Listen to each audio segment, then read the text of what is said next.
is a very timely topic, especially in context of the United States. And I come to this work as a Georgetown Law trained lawyer, so I hope you won't hold that against me.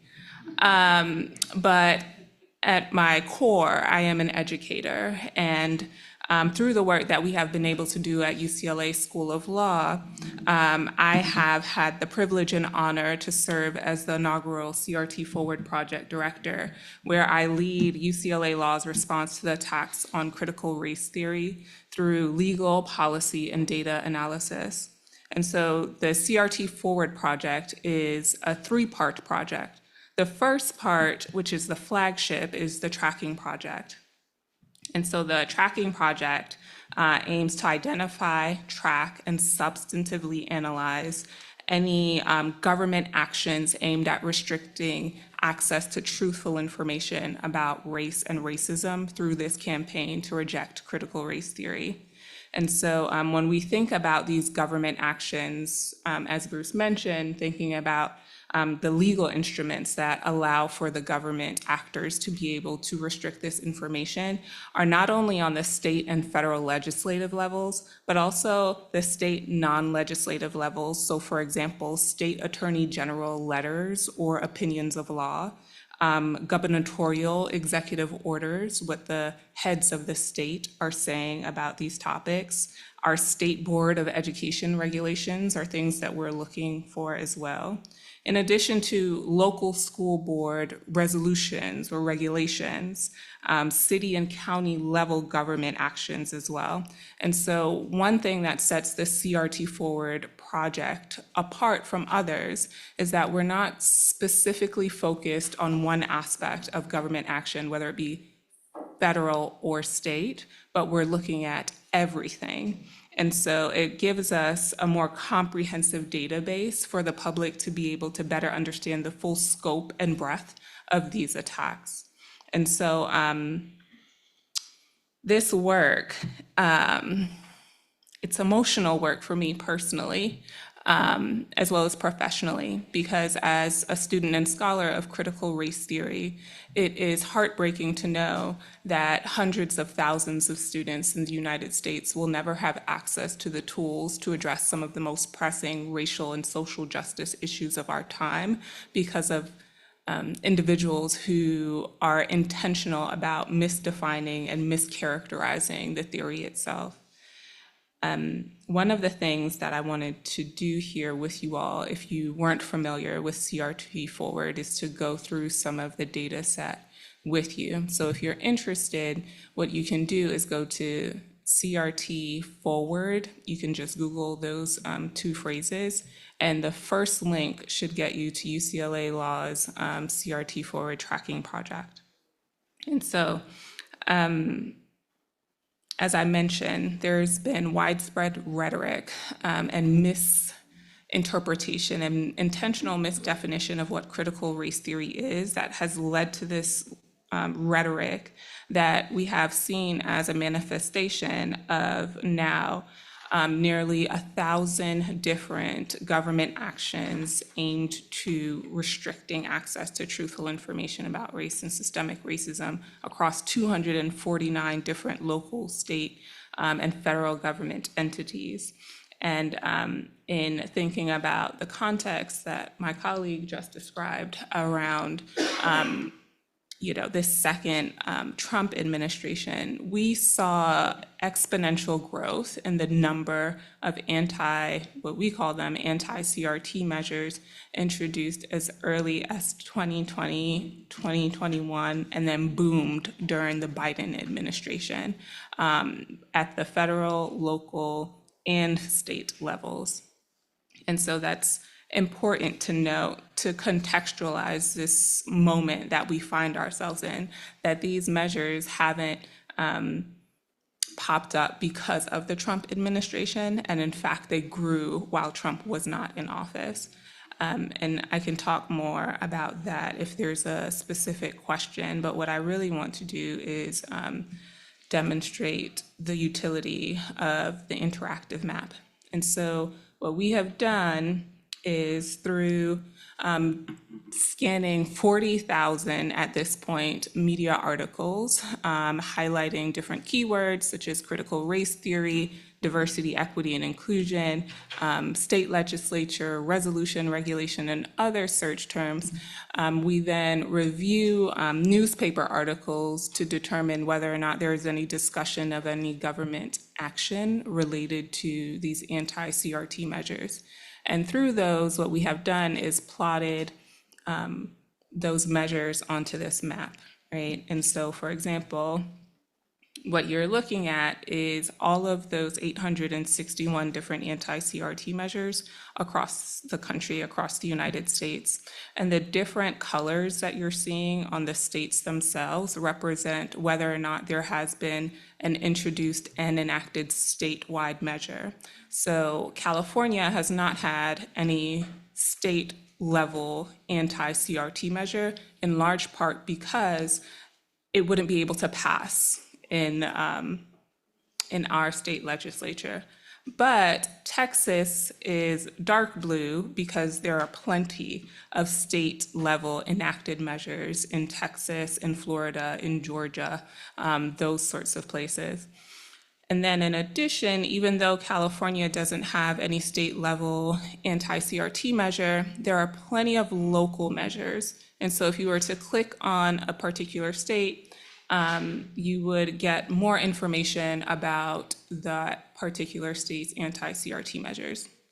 So even though California doesn't have a statewide measure that has been introduced and enacted, what we see here is that there have been local initiatives that have taken hold in certain places and that have impacted over 150,000 students in K through 12 schools in California being able to have access to information about systemic racism and critical race theory as a tool to dismantle it. And so similar situation for New York State, where I am from, and as well as Delaware and Vermont as well. One of the things that we thought was really important through the CRT Forward project was to be extremely transparent about what it was that each of these anti-CRT measures are doing.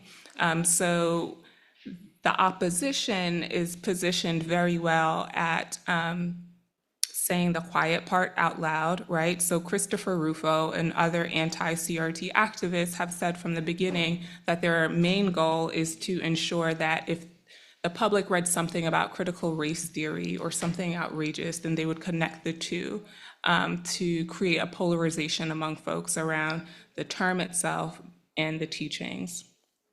And so it was important for us to not only tell people what specifically these anti-CRT measures were doing and being able to substantively analyze and saying this measure itself is impacting K through 12 schools or higher education or federal contractors or state or government trainings.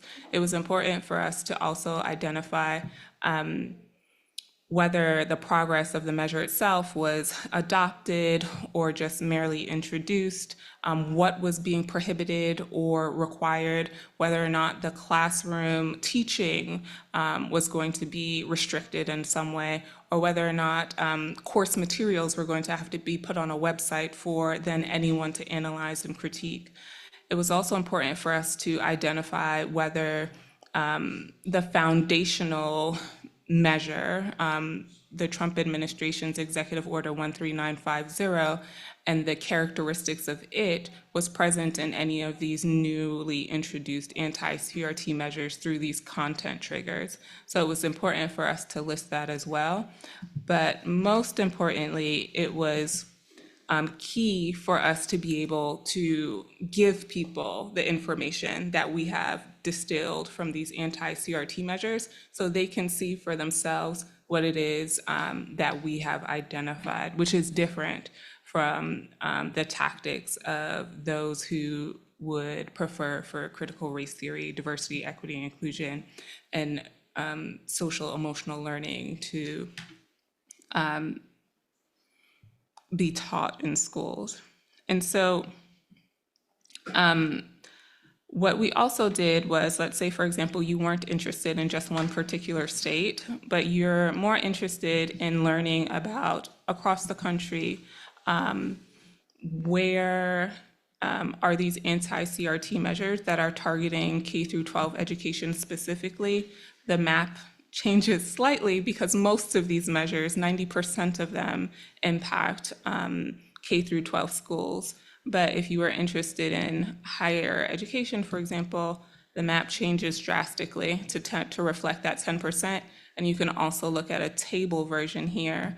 So you can see across the country where these measures have targeted higher education specifically.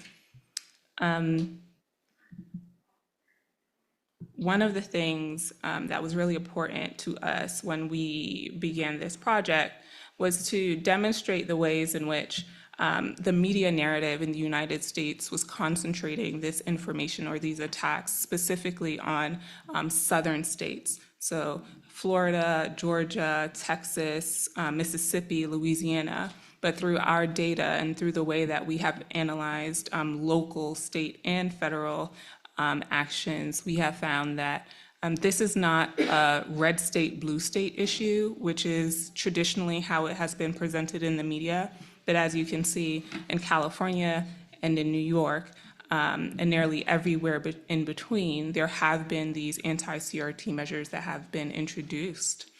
Another interesting trend that we have identified is that even for every one measure that is rejected, 4 are enacted in its place, which puts a whole new spin on the idea that it takes a lie once to travel the world before the truth has an opportunity to catch up. I guess one of the things that I wanted to mention before I yield the rest of my time to my colleagues here is that